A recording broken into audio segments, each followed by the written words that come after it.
இன்னைக்கு எல்லாரும் கொஞ்சம் நான் ஓரளவுக்கு நடிக்கிறேன்னு சொல்றாங்கன்னா, அதுக்கு முக்கியமான காரணம் அன்னைக்கு நடந்த அந்த இன்சிடென்ட். செம்ம இன்சல்ட் அந்த இடத்துல. நன்றி, வணக்கம். போதுமா சார்? ஏன்னா எல்லாருக்கும் லேட் ஆயிடுச்சு. அ கடைசி டிக்கெட்டு நானும் என்னோட டைமும் சேர்ந்து நான் அமீர் சாருக்கு குடுத்துர்றேன். அவர் வந்து சிறப்பா பேசுவாங்க. ஸ்நேகா மேடம் பாவம் 6 மணிக்கெல்லாம் என்ன விட்டுருங்கன்னு கால் ஷீட்டுக்கு வந்து போடுற டைமை விட முன்னாடியே சொல்லி கேட்டுட்டு தான் வந்திருக்காங்க. ஸோ, அதனால அவங்களும் வெயிட் பண்ணிட்டு இருக்காங்க. ஒரு 2 நிமிஷத்துல நான் முடிச்சிடுறேன். அ எல்லாருக்கும் சேரன் சாருக்கும் அவருக்குமான அனுபவம் சொன்னாங்க. நான் சினிமாவுக்கு நடிக்கணுங்கிற நம்பிக்கையில ஏதோ பைய தூக்கிட்டு வந்தாச்சு. அப்போல்லாம் லெட்ரு ஒன்று இருந்துச்சு. ஒரு லெட்ரு தான் என்னையும் அவரையும் கனெக்ட் பண்ணிச்சு. லோகநாதன் சித்தப்பா குடுத்த ஒரு லெட்ரு. அவர போய் பார்த்துட்டு, அப்ப சொல்ல மறந்தது முடிஞ்சுட்டு, ஒரு போராட்டம் முடிஞ்சுட்டு உள்ள போனாரு. உள்ளுக்குள்ள ஆஃபீஸ்க்கு தேடிட்டு அந்த லெட்டர எடுத்துட்டு போய் பார்க்கும்போது, பார்த்துட்டு, "சரி வாங்க, அப்புறமா நான் படம் பண்ணும்போது கூப்பிடுறேன்னு" சொன்னாரு. அதுக்கப்புறம் அங்கருந்து தான் அதுக்கப்புறம் திருப்பவும் அவர தேடி போய் லெட்டர் எடுத்துட்டு, ஆஃபீஸ்க்கு என்ன பண்ணுவேன், ஃபோன் அடிச்சுருவேன் நானு. லோகநாதன் சித்தப்பா இருக்காரு. அவரு ஒரு லெட்டர் குடுத்தாரு.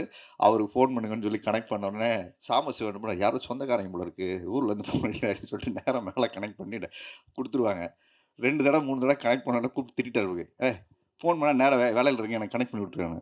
அதுக்கப்புறம் அ ஆஃபீஸ்க்கு திருப்பும் தேடி ஆட்டோகிராஃப் பண்றாருன்னு கேள்விப்பட்டு திரும்ப அப்ப பார்க்கும்போது, அ சினிமால வந்து அப்போ அ எனக்கு பெரிய அனுபவம் இல்ல. எப்படி ஃபோட்டோ எடுக்கணும்னு தெரியாது. எதுவுமே தெரியாது. சும்மா இந்த ஒரு ஃபோட்டோ எடுத்துட்டு, வேலை பார்த்துட்டு ஒரு ஜிம்ல வேலை பார்ப்போம். சண்டே ஒரு ஹால்ஃப் டே இருக்கும். ஃபோட்டோ எடுத்துட்டு போவோம். அப்போ ஒரு ஃபோட்டோ ஆல்பம் பார்த்துட்டு, நானும் என்னோட ஃப்ரெண்டு ஷபீர்ன்னு சொல்லிட்டு 2 பேரும் போனோம். பார்த்துட்டு அப்படியே பொறுமையா பார்த்தாரு. அ அந்த இடத்துல பார்த்துட்டு ஒரு கேள்வி கேட்டாரு. "இந்த ஃபோட்டோல இருக்கிறது யாரு? இது யாரு?" அவன் ஃப்ரெண்டு அவனதும் பார்த்துட்டு, இந்த 3 உடம்பு நான் ஒரு பாடியில 2, 3 சேஞ்சஸ் பண்ணி வச்சிருந்தேன். அப்ப 6 பேக் வச்சிருந்தேன். அதுக்கப்புறம் ட்ரெய்னரா இருக்கும்போது இன்னொரு கொஞ்சம் வெயிட் போட்டு அப்படிலாம் இருந்தது. "இதெல்லாம் எப்படி பண்றீங்க?" அப்படின்னு கேட்டாரு. "இது பண்ணலாம் சார். ஒர்க் அவுட் பண்ணா பண்ணலாம்." "நீங்க யாரு? என்ன பண்றீங்க?" அப்படின்னு கேட்டாரு. "நான் அந்த ஃபிட்னஸ் ட்ரெய்னரா இருக்கேன் சார்." அப்படின்னு சொன்ன உடனே, "அப்படியா? சரி நாளைக்கு காலைல வந்து என்ன பாருங்க." அப்படின்னு சொல்லிட்டு மேல குடுத்துட்டு போயிட்டாரு. அப்போ போய் உட்கார்ந்ததுக்கப்புறம் ஒரு படம் பண்றேன். இந்த மாதிரி செய்ய முடியுமா? ஏன்னா அதுக்கு முன்னாடி வந்து கமல் சார் தான் ஒரு படத்துக்கு வந்து ஒரு கேரக்டருக்கு உருமாத்திக்கிறது, உடம்ப வந்து வருத்திக்கிறது, டயட் இருக்கிறது, இதெல்லாம் வந்து ரொம்ப ஈடுபாடோட செய்றது வந்து அப்போ கமல் சார் தான் ரொம்ப பெர்ஃபெக்ஷனா பண்ணிட்டு இருக்க ஒரு காலகட்டம் 20 வருஷத்துக்கு முன்னாடி. அப்புறமா விக்ரம் சார் பண்ணிட்டு இருந்தாரு. இவரு அத வந்து டெடிகேட்டடா சொல்லும்போது, நடிக்க தான் வா வாய்ப்பு கிடைக்கல. சரி எப்படியாவது வந்து வண்டியில ஏறிருவோம் அப்படின்னு சொல்லிட்டு, நான் உள்ள போனோனே நடிக்க தான் கூப்பிடுறாங்கன்னு நெனச்சுட்டு நான் போனேன். போனோனே உட்காருங்கன்னு சொல்லிட்டு இதெல்லாம் சொன்னாரு. கூடவே டிராவல் பண்ணணும். இதெல்லாம் செய்ய முடியுமான்னு சொல்லிட்டு, பண்ணலாம் சார்ன்னு சொல்லிட்டு, அன்னைக்கு ஆரம்பிச்ச அவருடைய பயணம். அ ஒரு ஆக்டரா வந்து அதுக்கு முன்னாடி அவருடைய படங்கள் பார்த்து தான் நானும் பாரதி கண்ணம்மா இந்த மாரி படங்கள், அ பொக்கிஷம், பொற்காலம் நெறைய படங்கள் அவர் எடுத்திருக்காரு. அந்த டைம்ல அவரோட டெடிகேஷன் பார்த்து எனக்கு ரொம்ப ஆச்சரியமா இருந்தது. ஏன்னா தூரத்துல இருந்து தான் பார்த்துருக்கேன். அவர் யாரு என்னலாம் தெரியாது. எக்சர்சைஸ் பண்ணுவோம், ட்ரெயின் பண்ணும்போது அவர்கிட்ட அந்த ஸ்டூடண்ட்னா, அந்த ஸ்டூடண்ட் பிஹேவியர் இருக்கும். வந்தா கரெக்ட் டைமுக்கு அங்க ரெடியா இருப்பாரு. ட்ரெஸ்ஸ மாத்திட்டு வந்து நின்னாருன்னா, எனக்கு ரொம்ப அட்மையர் பண்ண விஷயம் என்னன்னா, மெமரி வந்து ஜாஸ்தி இருக்கிறதா நான் கிளாஸ் நெறைய பேர் எடுத்திருக்கேன். பட் அவருக்கு பார்க்கும்போது ரொம்ப அட்மையர் பண்ண விஷயம். ஏன்னா எப்படி ஒரு படைப்பை எடுக்குறாங்கங்கிறது எனக்கு அங்க இருந்து தான் கொஞ்சம் கொஞ்சமா சினிமா கத்துக்கிட்டது வந்து, தூரத்துல இருந்து கத்துக்கிட்டது அவர்ட்ட தான். மெமரி ஜாஸ்தி. நான் வேணும்னே என்ன பண்ணுவேன், அவருக்கு டஃப்பா குடுப்பேன் கொஞ்சம். நான் செய்யறதெல்லாம் அவர் செய்றாரா வச்சு பார்க்கணுங்கிறது எனக்கும் அமீர் சாரையும் வச்சு செஞ்சிருக்கேன். அவரையும் வச்சு செய்வோம் வந்து. 2 பேருமே வந்து பயங்கரம் அந்த அடமென்ட் ஒண்ணு இருக்கும். அது எப்படி அது வர முடியாம போகும். அத நம்ம செஞ்சு பார்க்கணும். ஸோ அந்த அளவுக்கு டெடிகேட்டடா இங்கேருந்து சென்னை மட்டும் இல்ல, கேரளாவுக்கு என்ன கூட்டு போயி, அங்க தனியா ஒரு ரூம் குடுத்து, அங்க எக்சர்சைஸ்க்கு தனியா டைம் ஒதுக்கி, டெடிகேட்டா படம் முடியிற வரைக்கும் பண்ணாரு. ஒரு நாள் எக்சர்சைஸ் முடிச்சுட்டு கீழ படுத்திருந்தாரு. முடிச்சுட்டு. இந்த கதையெல்லாம் எனக்கு என்னன்னே தெரியாது. படுத்துக்கிட்டு இப்படி படுத்துட்டு நல்லா எனக்கு இன்னும் ஞாபகம் இருக்கு அது. அப்படியே படுத்துக்கிட்டு நல்லா வேர்த்து ஸ்வெட் பண்ணிட்டு, "உங்களுக்கு இந்த கதை தெரியுமா?" அப்படின்னு கேட்டாரு. "இல்ல சார் அது தெரியல. ஏதோ லவ் ப்ராஜெக்ட்ன்னு எல்லாம் பேசிட்டாங்க" அப்படின்னேன். கதை சொல்லி முடிச்சாரு. உடனே சொன்னேன், "சார் இந்த படம் ஹிட் ஆயிடும் சார்" அப்படின்னேன். "ஏன்?" அப்படி சொன்னேன். "எனக்கும் லவ் ஃபெயிலியர் இருந்திருக்கு. ஊர்லேருந்து ஒரு லவ் ஃபெயிலியர் முடிச்சுட்டு பஸ் ஏறி வந்திருக்கேன். அதனால அந்த கனெக்ட் பண்ண முடிஞ்சது இந்த படத்த" அப்படின்னு சொல்லிட்டு. ஸோ அங்க அ அ ஸ்நேகா மேடம் போர்ஷன், நான் இந்த போர்ஷன் மட்டும் தான் ஸ்கூல் போர்ஷன் மட்டும் தான் போகல. பட்ஜெட் காரணமாக நான் இங்க நிப்பாட்டிட்டு, அங்க ஏன்னா எக்சர்சைஸ் பண்ண வேண்டிய வேலை இல்ல. பசங்கள வச்சு நான் எடுத்துக்கிறேன், மேனேஜ் பண்ணிக்கிறேன்னு சொல்லிட்டு போயிட்டாரு. ஸோ அதுக்கப்புறம் பார்த்தீங்கன்னா, தவமாய் தவமருந்தும் நான் ஒர்க் பண்ணேன். ஒரு பாடி ஸ்கல்ப்டர்ங்கிற ஒரு ஒரு பொறுப்ப எனக்கு குடுத்து, அதுக்கப்புறம் தான் நான் மிருகம் போய் வேலை செஞ்சேன். நடிக்க வேலை செஞ்சுட்டு சர்வைவலுக்கு காசு இல்ல. இத ஒரு வேலையா எடுத்துக்கிட்டு, எனக்கு ஒரு ஆப்பர்ச்சுனிட்டி கிடைச்ச இடம் இது. ஏன்னா, நான் அந்த வேலைய விட்டுட்டு நீங்க நம்பிக்கையா வந்துருங்கன்னாரு. தைரியமா வாங்க. அந்த நம்பிக்கை ஒரு குருட்டு நம்பிக்கை. ஏதோ சினிமா நம்மள பார்த்துக்கும். அவரு இருக்காரு பார்த்துப்போம்ன்னு. அது அன்னைக்கு பார்த்துக்கலாம் வாங்கன்னு சொன்ன விஷயம் தான், நான் இன்னைக்கு நடிகனாகி இப்படி ஒரு மேடை ஏறி நிக்கிறதுக்கும் அவரு தான் காரணம். ஏன்னா, அ ஆடும் கூத்துங்கிற ஒரு படம் எனக்கு வாய்ப்பு கிடைக்கும்போது, அவரு தான் கூப்பிட்டு சொன்னாரு. ஏன்னா முன்னாடி இந்த படத்துல கிருஷ்ணா நடிச்சிருப்பாரு. ஆயுத எழுத்துல நடிச்ச கிருஷ்ணா. அவரு ஆயுத எழுத்துல ஒரு 3 நாள் டேட்டோ, 4 நாள் டேட்டோ வாங்கிட்டு வந்தாரு. அவரு முடிஞ்சிரும்ன்னு பார்க்குறாரு. ஃபோன் பண்ணி அழுவாரு. எனக்கு ரூம்மேட் அவரு தான். என்ன எடுத்துட்டே இருக்காங்க. முடியவே மாட்டேங்குது. What is this? Mani sir is scolding அப்படியே கால் பண்ணி டென்ஷன் ஆகி கத்திக்கினே இருப்பார் ரூமுக்குள்ள வந்துட்டு. நாளைக்கு முடிஞ்சிரும்னு சொல்லி வச்சிருப்பாங்க. அத அண்ணே நாளைக்கு முடியாது. அவரு காலையிலே விழுந்துட்டாரு. சார் மணி சார் இதுக்கு மேல என்னால தள்ள முடியாதுன்னு சொல்லிட்டு ஒரு வாரம் தள்ளி போயிட்டு கிளம்பி ஊருக்கு போயிட்டாரு. அவருக்கு டூப் போடுறதுக்கு ஆள் யாருன்னு சொல்லி எல்லாம் டிஸ்கஷன் நடக்குது ஆஃபீஸ்ல.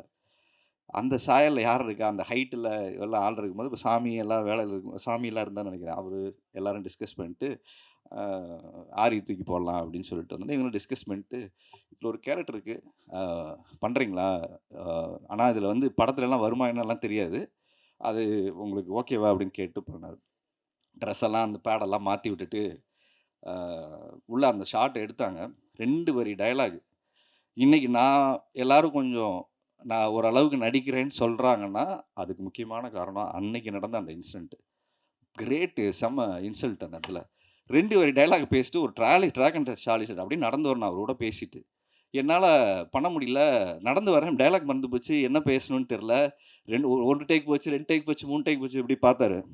இதெல்லாம் ஃபோட்டோ தூக்கிட்டு, இந்த ஆர்வத்த மட்டும் வச்சுக்கிட்டு இருக்குன்னு அந்த அந்த எக்ஸ்பிரஷன் பார்த்துட்டு டைம் போயிட்டு இருக்கு. ஓகே. நீங்க நடந்து வாங்க. சரி. ட்ராகன் ட்ரையல் அவரு அங்கருந்து ஆக்ஷன் சொல்லிட்டு, அப்படியே வந்தோனே, என் டயலாக்குக்கு என்ன கவுண்டரோ அத அப்படியே எடுத்துட்டு ஓஎஸ்ல ஷோல்டர்ல வச்சுட்டு பண்ணிட்டாங்க.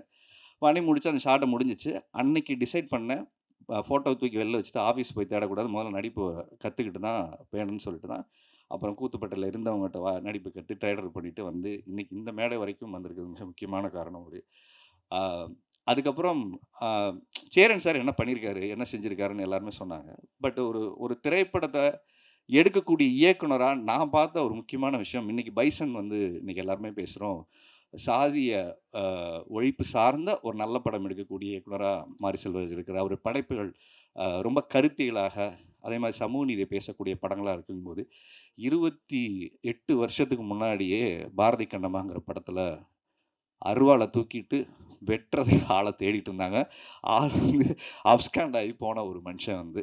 ஸோ அன்னைக்கு சாதியம் சார்ந்து சாதிய ஒழிப்பு பத்தி எடுத்த தைரியமா ஒரு டைரக்டர்னா அது சேரன் சார். அதே மாரி ஆட்சியில இருக்கும்போது, ஆட்சியில இருக்கக்கூடிய நிறை குறைகள தைரியமா சொன்ன ஒரு இயக்குனராவும் பார்த்தீங்கன்னா, தேசிய கீதம் ஒரு படைப்பு எடுத்தது.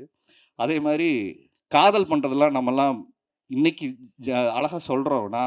எனக்கு 2 பிரேக்கப் மச்சான்.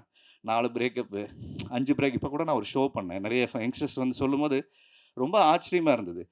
காதலை கடந்து திரும்ப ஒரு காதல் வரும்னு நம்பிக்கையே ஆட்டோகிராஃப் வந்ததுக்கப்புறம் தான் நெறைய பேருக்கு குடுத்தது. இல்லன்னா ஒரு காதலோட தன் வாழ்க்கையே முடிஞ்சிருச்சுன்னு நெனச்சுக்கிட்டு இருந்தவங்க மத்தியில, இப்படி ஒரு படம் வந்தவுடனே, இல்ல இன்னொரு லவ் கூட வரும். யாராவது நமக்கும் வாழ்க்கையில வாழ்க்கை குடுப்பாங்கன்னு நம்பிக்கை குடுத்த ஒரு படம். ஸோ அந்த மாரி அப்பவே வந்து ட்ரெண்ட் செட்டிங்கா இந்த மாரி இன்னைக்கும் யங்ஸ்டர்ஸ்க்கு வந்து நம்பிக்கை குடுக்குற லவ் அப்டின்னா, அது முடிஞ்சு போறதில்ல. திரும்ப அது தொடர்கதையா வரக்கூடியது தான். ஸோ வாழ்க்கைய முடிச்சுக்காதீங்கற ஒரு நம்பிக்கை குடுத்த ஒரு படம். அது மாரி உறவுகள சொன்ன படம். இந்த மாரி எல்லா களங்கள்லயும் அவர் படம் பண்ண ஒரு டைரக்டர் ஷேடுங்கிறது வந்து எனக்கு ரொம்ப ஆச்சரியமா இருந்தது. ஏன்னா சில பேர் டிப்பிக்கலா ஒரு ஒரு கதை எடுத்துட்டாங்கன்னா, அந்த ஒரு ட்ராக்ல போவாங்க. அவரோட படைப்புகள் நேர்த்தியா இருக்கும். ஆனா, ஒரே களத்துல இருக்காது. அது அவருடைய பெரிய பலம் அது ஆக்சுவலா. பாண்டவர் பூமி வேறையா இருக்கும். பொற்காலம் வேறையா இருக்கும். பொக்கிஷம் வேறையா இருக்கும். மாயக்கண்ணாடி கூட வேற ஒரு களம். அவர் நெறைய என்ன சொல்வார், அவர் நடிச்சுக்காம வேற யாராவது நடிச்சிருந்தா அந்த படம் பெரிய ஹிட் ஆயிருக்குங்கிறது அவர் அடிக்கடி சொல்லுவாரு. எனக்கு ரொம்ப ஜனநாயகமா இந்த விஷயத்துல அவர் சொன்னாரு. அவருடைய தோல்வியும் அதுல பதிவு பண்ணியிருந்தாரு ஃபர்ஸ்ட்டு இது போடும்போது. அத நான் கவனிச்சேன். அத யாருமே நெறைய பேர் சொல்ல மாட்டாங்க. தன் தோல்வியும் பதிவு பண்ணிக்கக்கூடிய தைரியமா சொல்லக்கூடிய ஒரு இயக்குனராகவும், அதே நேரத்துல நெறைய உதவி இயக்குனர்கள் இங்க வந்து பேசும்போது, அவங்க சீனியாரிட்டி, அவங்க டைரக்டர பத்தி பேசுற சுதந்திரம் ஒரு இடத்துல இருக்குன்னா, அது எனக்கு தெரிஞ்சு இந்த மேடையில சேரன் அந்த அந்த டெமோக்ரட்டிக்க ஜனநாயகமா ஒருத்தர் வச்சிருக்காருங்கிறது மிக பாராட்டக்கூடிய விஷயம்.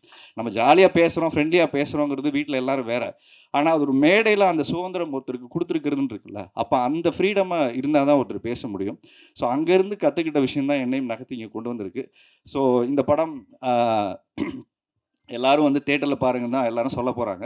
ஸோ பார்த்துட்டு இதுக்கான கருத்துக்களையும் உங்க வலைத்தளங்கள்ல, Instagramல அவருக்கு டேக் பண்ணி போடுங்க. ஏன்னா, இந்த மாரி படங்கள் என்ன பாதிப்பை ஏற்படுத்துதுங்கிறத உங்களுடைய படம் பார்த்துட்டு நீங்க சொல்ற அந்த விமர்சனம் இருக்குல்ல, அது ஒரு ஜெனூனான அது விமர்சனமா இருக்கும். படம் பார்த்துட்டு உங்களுடைய ஏன்னா 21 வருஷத்துக்கு அப்புறம் இந்த படம் வருது. 21 வருஷத்துக்கு அப்புறம் இன்னைக்கு இருக்க ஜென்ஸி கிட்ஸோட மனநிலை இந்த படம் பார்க்கும்போது என்னவா இருக்கு? டைம் கொஞ்சம் குறைச்சிருக்காரு. ஒரு 15 டூ 20 மினிட்ஸ் குறைச்சிருக்காருன்னு சொன்னாங்க. ஸோ, அதனால இன்னைக்கு இருக்க இந்த காதல், நீங்க இன்னைக்கு எல்லாருமே அப்படிங்கிறதுக்குள்ள ஒரு மெசேஜ்ல காதல், ஒரு மெசேஜ்ல பிரேக்கப். பட் இந்த காதல நீங்க எப்படி உணர்றீங்க? எப்படி பார்க்குறீங்கங்கிறத அ நாங்களுமே ஆவலா எதிர்பார்க்குறோம். ஸோ நன்றி சார். என்னையும் ஒரு நடிகரா உருவாக்கி இந்த மேடையில வாய்ப்பு குடுத்ததுக்கு ரொம்ப நன்றி சார்.